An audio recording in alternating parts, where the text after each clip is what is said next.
So, welcome to the Unit 3 of Class 12 Physics, Magnetic Effects of Current and Magnetism. So, we will be dealing with the fourth chapter, Moving Charges and Magnetism. So, till now we studied electrostatics and current electricity. Electrostatics was when we dealt with static charges. We saw the force and also the field that was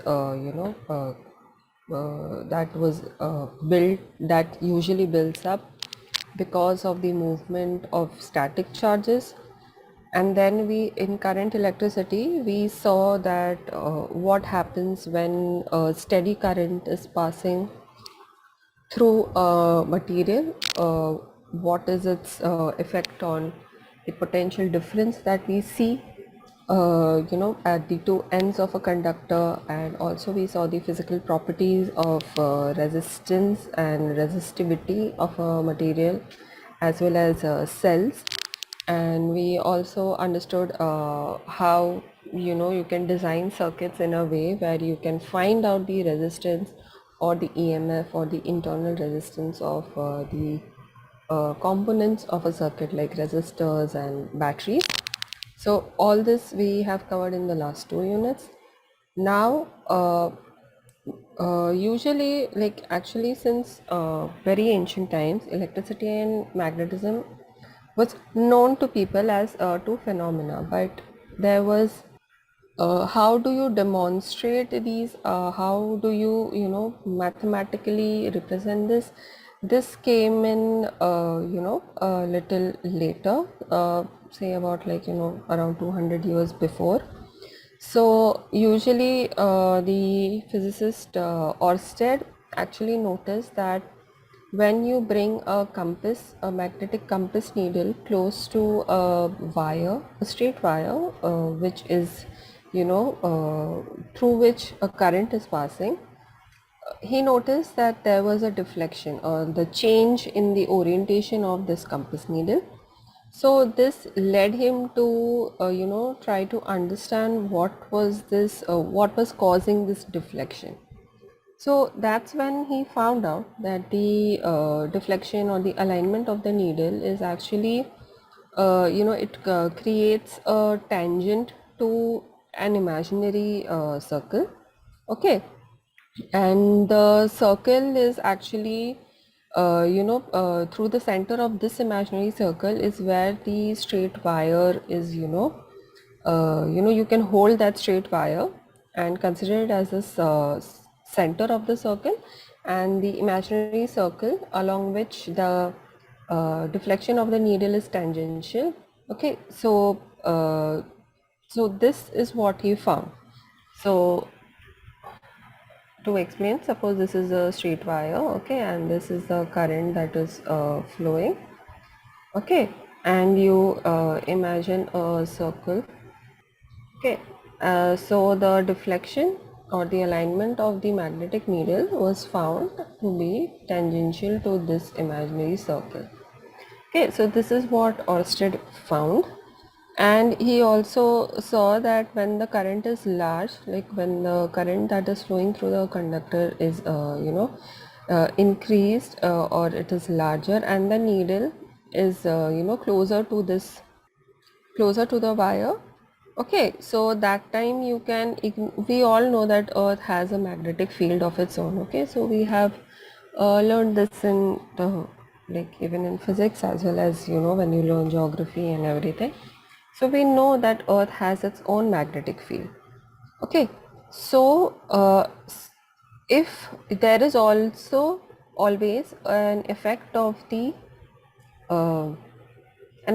earth's field when we are considering such a magnetic material. Okay, but to negate the effect of the earth's field, we consider that the current that is flowing through this wire, and and that the distance between the wire and the needle is also close, and the current is pretty large, then we can ignore the effect of the earth's magnetic field. So then he also noticed, okay, that if he reverses it, then the orientation also reverses. So this can be very easily, depicted, with these two diagrams. Suppose this is the, consider the straight wire that is there, okay?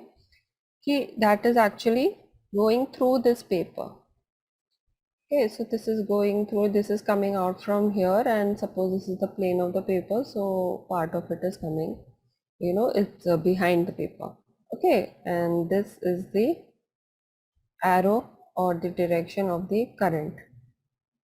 Okay, so you can see that the blue region of these magnetic needles is actually the north of the magnetic needle, and the white one is the south.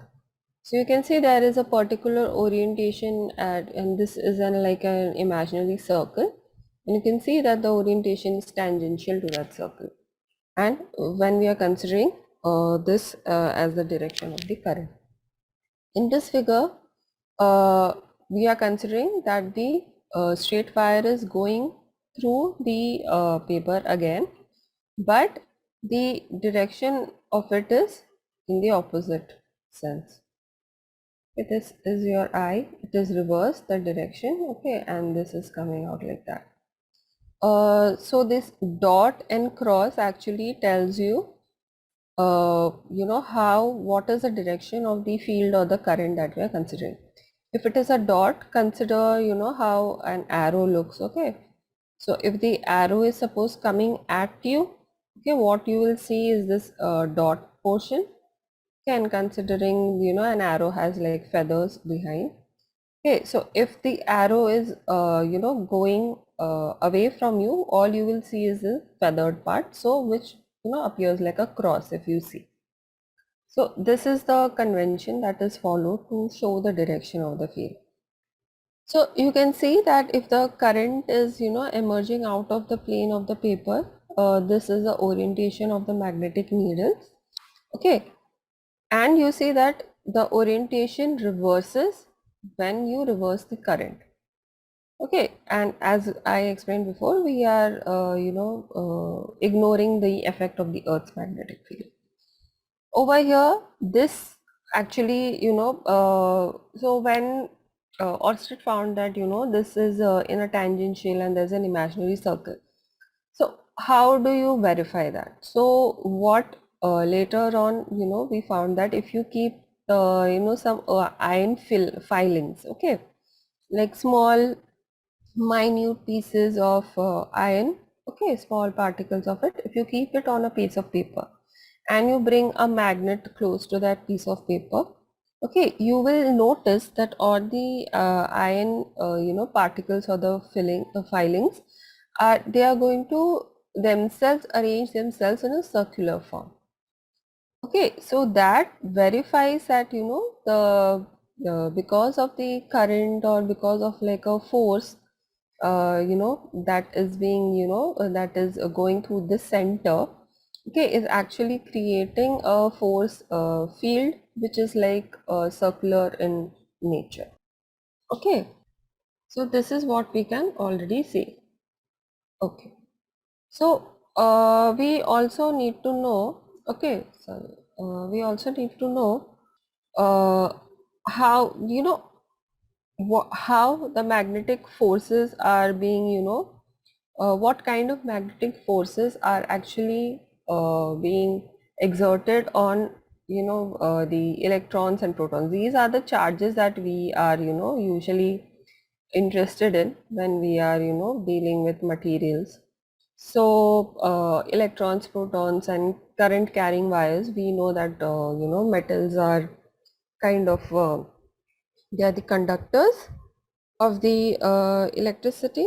Okay, so we need to know how they kind of affect the magnetic forces, and how do the currents that are flowing through these, the paper, suppose this is a plane, okay, so the current that is flowing perpendicular to this plane, how are they producing the magnetic fields, and how the magnetic field that is created can accelerate the particles that are close to that magnetic field. Okay, and also we had seen the use of galvanometer in the last chapter, where galvanometer is used to calculate current, and you can then inherently calculate the voltages.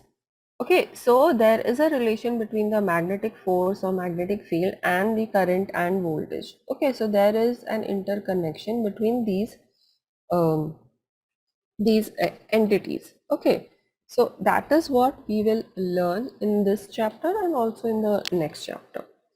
So I have already explained the convention.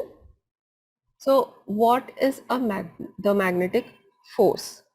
Okay, so before we go into the force, we will first try to recollect, because we've seen that there is an interrelation between the magnetic force and the electric field as well as force. So we will try to get that relation. Okay, so previously in the different in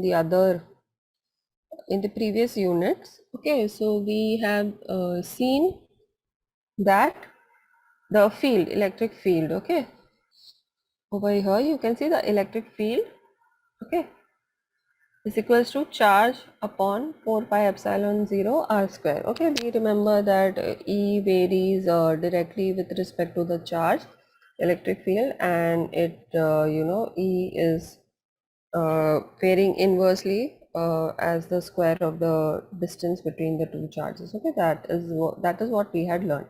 And 4 pi epsilon 0 is a constant of proportionality, that we 1 upon 4 pi epsilon 0. Okay, so uh, so then you can say, after this we had also seen that the force is equals to the charge, okay, that is interacting with this electric field.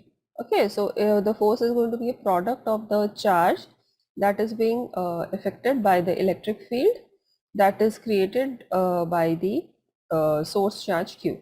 Okay, so if you input these values, you are left with the small q charge, big q charge, the unit vector, and divided by 4 pi epsilon 0 r square. Okay, so the field over here that we are considering, it has a role. Okay, it has a physical role. It can give the energy and momentum. Okay, and as we have seen that it cannot be instantaneous, but it takes some time to propagate from one place to another. Okay, so Faraday kind of stressed the concept of a field, and Maxwell then we will see how Maxwell gives different kinds of equations which relates the electric field and the magnetic field. Okay, so that is why considering the electric field and the the force is important for us. So so over here we are considering static charges. Okay, so since static charges can produce electric field, just because either you're moving the one of the charges closer towards the other static charge. Okay, we had seen all this before. So the current or any moving charges will produce additionally a magnetic field. So magnetic field, we denote it as B R. R as in it's the function of the the distance. So now we can see that there is another entity, okay, that is the magnetic field, and the properties or the way that it varies or it affects is similar to the electric field that we've already seen over here. Okay, so just like electric field can be for every charge that is there, we can define an electric field. So accordingly at every point we can define one magnetic field too. Okay, so there have been a number of experiments that have been done which have again reiterated the fact that the magnetic field of several sources is the vector addition of magnetic field of each individual source. We had seen this even in electric field, okay, where electric field of all the charges that are there, electric field that is created by the combination of all the charges together is actually the vector sum of all the electric fields that are of the individual charges. So it's the similar for the magnetic field too. Okay. So now we saw magnetic field. Like we got introduced to magnetic field. Okay, and sources again. Source could be moving charges, or it could be uh, a current carrying current. A current carrying wire. Okay, so now we will go into physically, or saying in mathematically, understanding how you can get this. So suppose we are considering a point charge q, okay, which is moving with a velocity v. Okay, so as you know, the magnetic force or magnetic field can be created by moving charges. So you have a charge q, okay, which has a velocity v, okay, and it is located at a distance r at any given time. Okay, okay, so this entire r, so this is r t. Okay, so r as in, like, this is the r at time t. Okay, so when this charge is in the presence of both electric field and the magnetic field, okay, so there is a force which will be acting on this electric charge due to both these fields, ER as well as BR. So together we can write it as the charge, okay, and multiply it with the addition of the fields. Okay, so over here you can see this is the electric field, and the one that is given here is actually a vector product between the velocity as well as the magnetic field. Okay, so you can equivalently consider it as that the force, the sum of the forces that is acting on the electric charges is actually the force due to the electric field and the force due to the magnetic field. This force is actually called the Lorentz force. Okay, this force is called the Lorentz force, and it was given by H.A. Lorentz, and usually these are deduced from different experiments that were done by previous scientists as well as Lorentz himself. So now we know that the magnetic force, or the equivalent force that is experienced by moving charge, by a moving charge, okay, can be the sum of the force due to electric field and the magnetic field. So then we can understand three kind of consequences due to this interaction. We can say that the magnetic force, okay, or the force that is the Lorentz force over here, okay, so we are considering the Lorentz force. It depends on the charge q, okay, the velocity of that charge, and the magnetic field that is there, okay, acting on that charge. So depending on these three components, the force can be, the sense of the force can change with respect to the charge polarity. So a negative charge, the force on a negative charge will be in the opposite sense of the one that is there on the positive charge. Okay, so this is one of the identified consequences or identified inference that we get, that they had got from these experiments. Okay, then you have the magnetic force, that is that we saw F magnetic. Okay, considering this part of the equation as the magnetic force, so that is going to be the small q multiplied by the vector product between the velocity and the magnetic field. Okay, so that's why I say it's a vector product of velocity and magnetic field. So the vector product actually because there is a correlation with respect to the angle that is made by the velocity and the magnetic field. Okay, so if they are in the same direction, either parallel or anti-parallel, okay, so how do we write a vector product? Is can be written as VB sine theta. Okay, so if your theta is equals to 0, then this entire thing becomes 0 and the magnetic force is gone, it vanishes.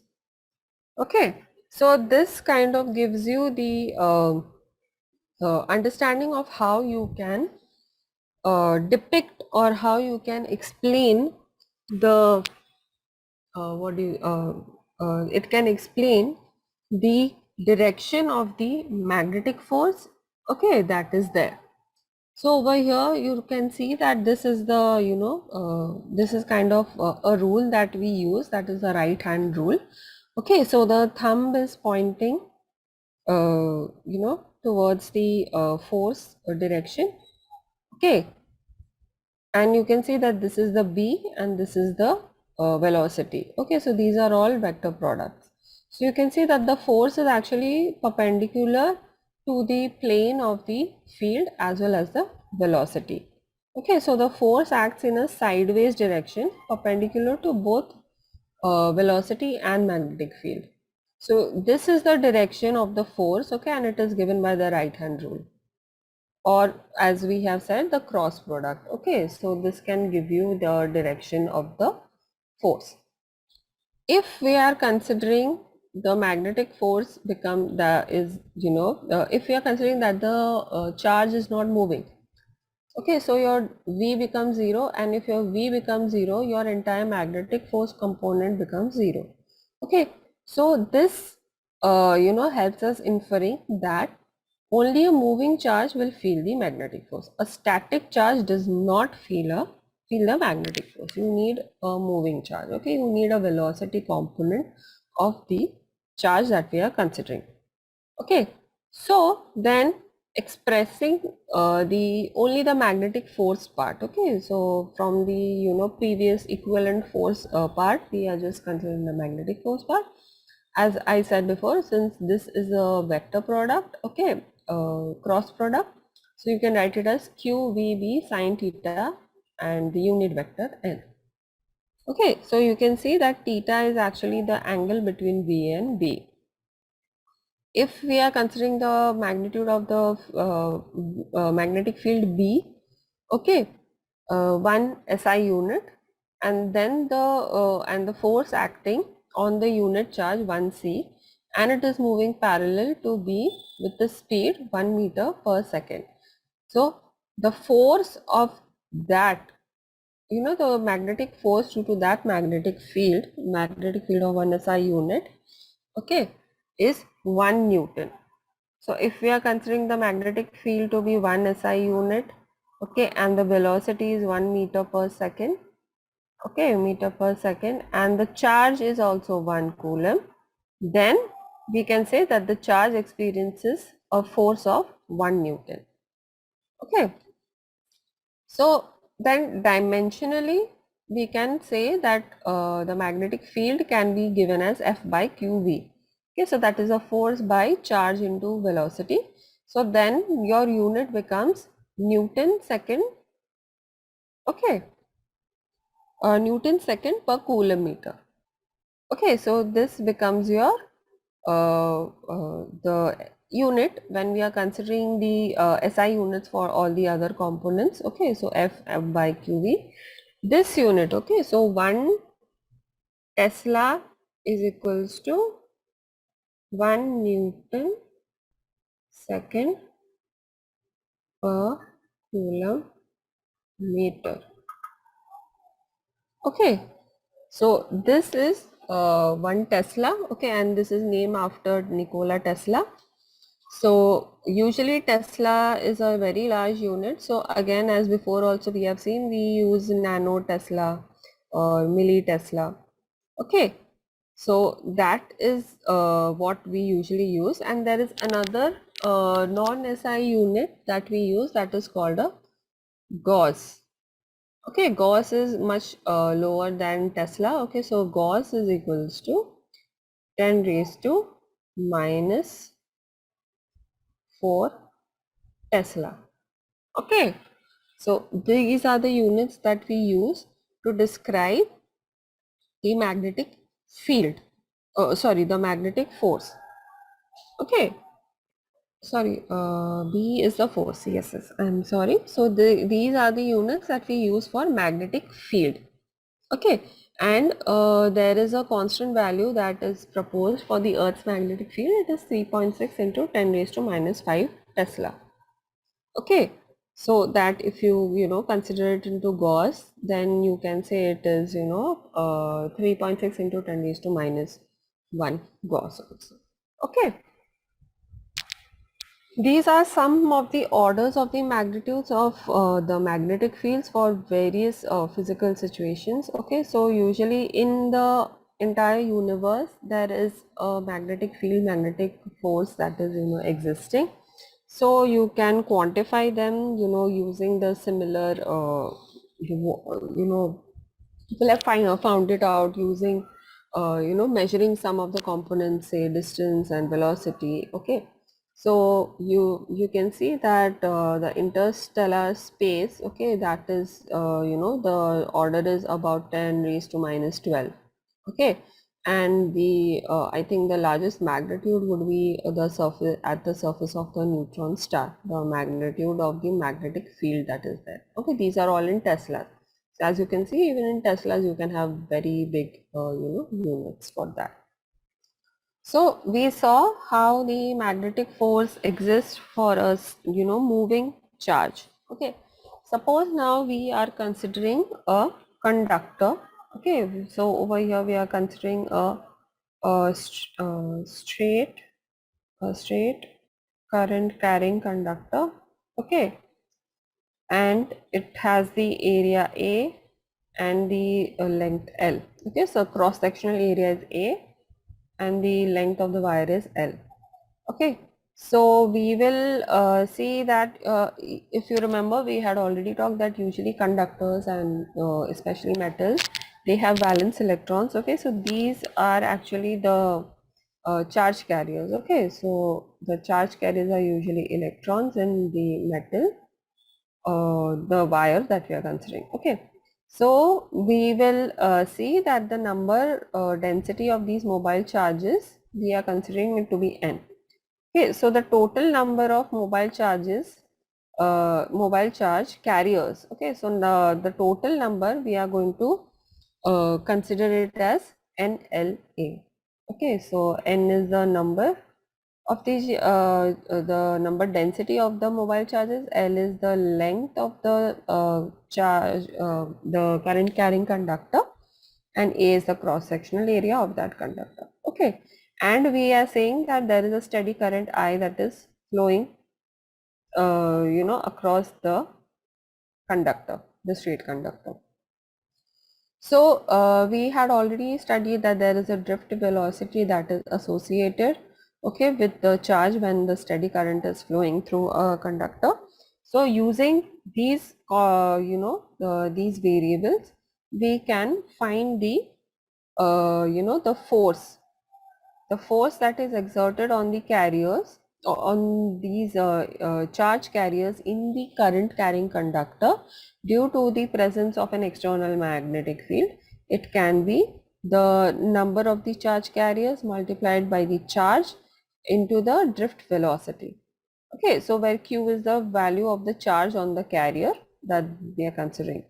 So now if we considering the terms n, q, vd as the current j, current density j. Okay, we had seen a relation of this A in the current electricity part.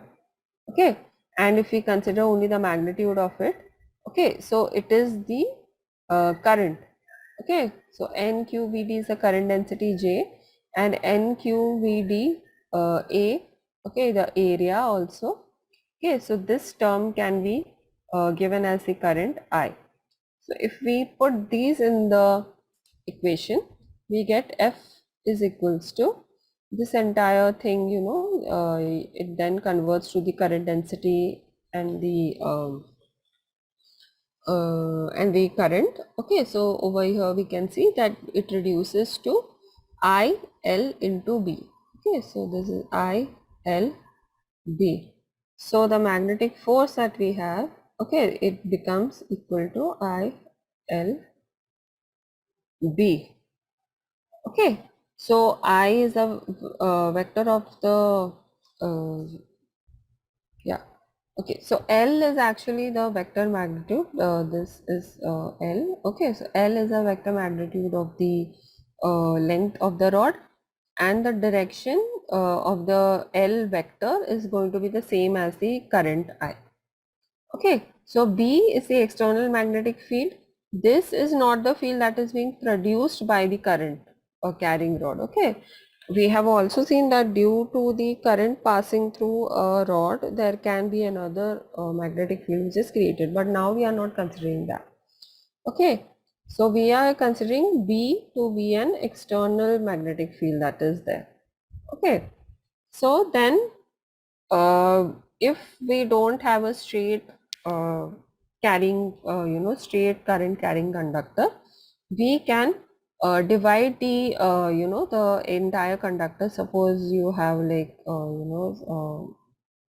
any arbitrary shape, maybe a closed loop, so we can divide each of these this entire conductor into small linear strips. Okay, and we can the it can, and each linear strip you can say dlj. Okay, so we can then have a summation over j for each and every element, okay, of I d lj in across b. Okay, so this will be, this is a cross product. So what we will get over here is sine theta. Okay, this is what we will get. So now you can see that there is a relation between the magnetic force as well as the magnetic field and the current that is being passed through a conductor. Okay, so this is the interrelation that we see between current and external field. Okay, and due to the interaction between the external field and the current that is passing through, there is going to be a force that is exerted on either the moving charges or the charge carriers in the conductor. Okay, so now we understood that there is a magnetic field, there is a magnetic force. Okay, and we have also said that these occur on moving charges or current passing through. So there needs to be a motion of suppose you bring another charge or particle in the magnetic field. So what, and we are saying that magnetic field, we had said that it can accelerate the particles also. So what would be the motion of these particles if they are brought in into the electric field that we are seeing? Okay, so, and what is going to be the motion of that charge in the magnetic field? So consider that the magnetic force is perpendicular to the velocity of the particle. Okay, so if this is the velocity of the particle and this, so it will be perpendicular, the force on it will be perpendicular. Okay, so if they are perpendicular, okay, there is no work being done, and the change in the magnitude of the velocity, okay, is not there. If there is no work being done, there is no extra force being applied on this charge, so that is not going to give you a velocity change. Okay, direction of momentum could change, but we are not getting into that right now. So now we will consider that there is an uniform magnetic field. Okay, so first we will consider where V is perpendicular to B. Okay, so if the B is perpendicular to B, your sine theta will become 1. Okay, and the force that is there, it will start acting like a centripetal force. Okay, and the motion is going to be circular, perpendicular to the magnetic field. Okay, so we are considering V to be perpendicular to B. Okay, the velocity perpendicular to B, and that is why the V, okay, it is kind of like, it becomes a, the V is going to be tangential to the circular motion that is followed by the particle. Okay, and the particle will, as I said, it will describe a circle if your V and B are perpendicular to each other. If suppose there is a component along B for the velocity, okay, so this component remains unchanged as the motion along the magnetic field will not be affected by the magnetic field. Okay, but the motion in a plane perpendicular to B is as before, a circular one, it will produce a helical motion. Okay, so how do you understand this over here? You can see that your B is along the x-axis. Okay, this is along the x-axis, and you have a component over here which is along your B. Okay, so this component, there is going to be no change.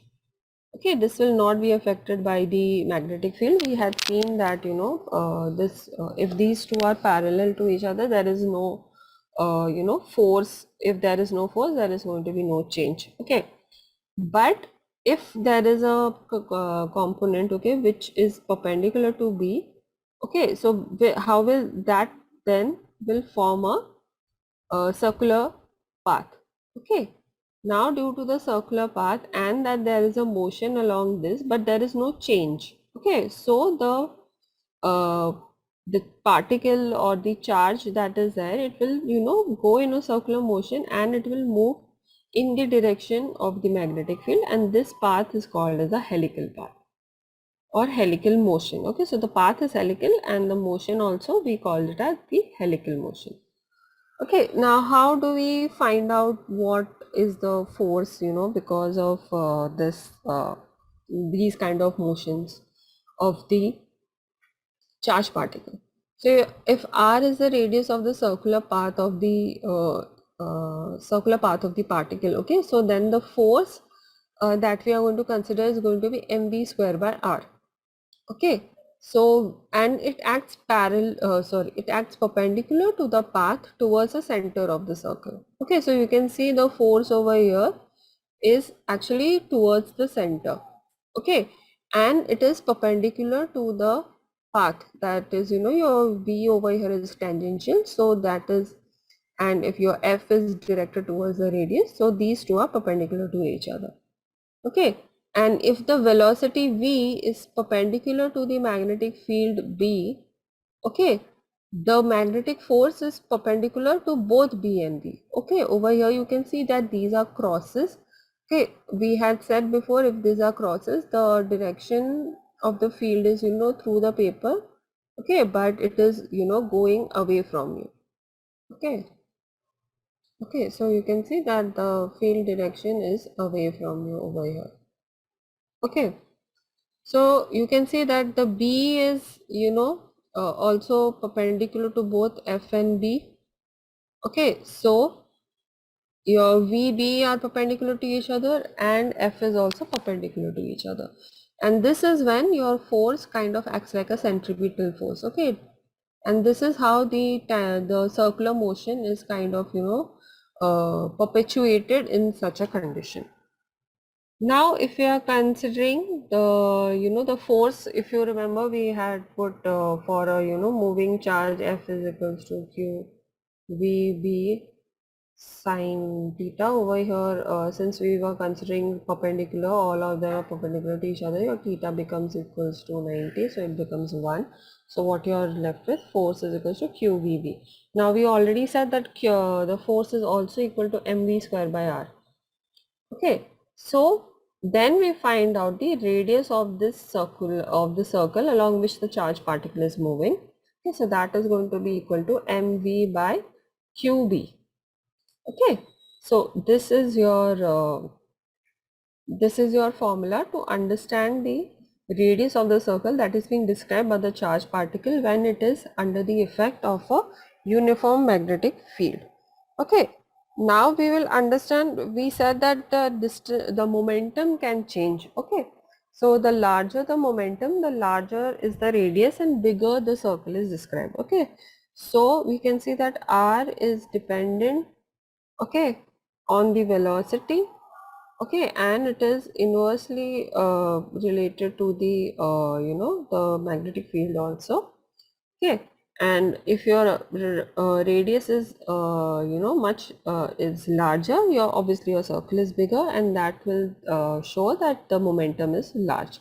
Okay, so if the velocity increases, your radius will also increase, and we know that velocity itself is the product of the angular frequency as well as the radius of the circle.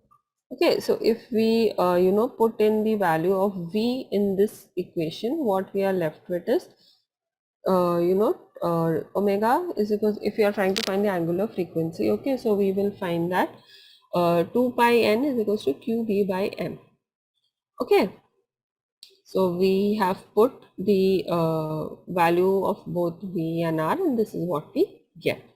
And you can see that the angular frequency then looks the independent of velocity and energy. Okay, so what you are left with, that the angular frequency of the charged particle is dependent on the charge on the particle, the external magnetic field, and the mass of the charge.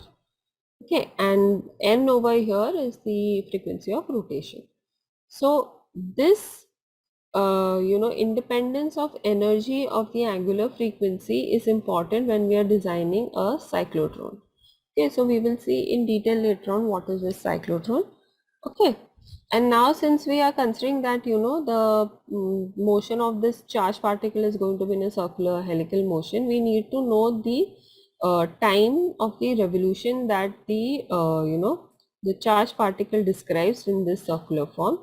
So that you can give us t is equals to 2 pi by omega. Okay, so you again input the values, and what you are left with is 1 upon v.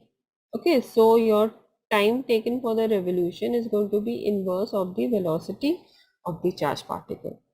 So if we are considering the component of the velocity parallel to the magnetic field, okay, so it will make the parallel move along the field, and the path of the particle would be a helical one. Okay, so if there is a component of velocity which is along the v, that is when the particle will follow a helical path. Okay, and the distance that it is moving along the magnetic field can be in one rotation.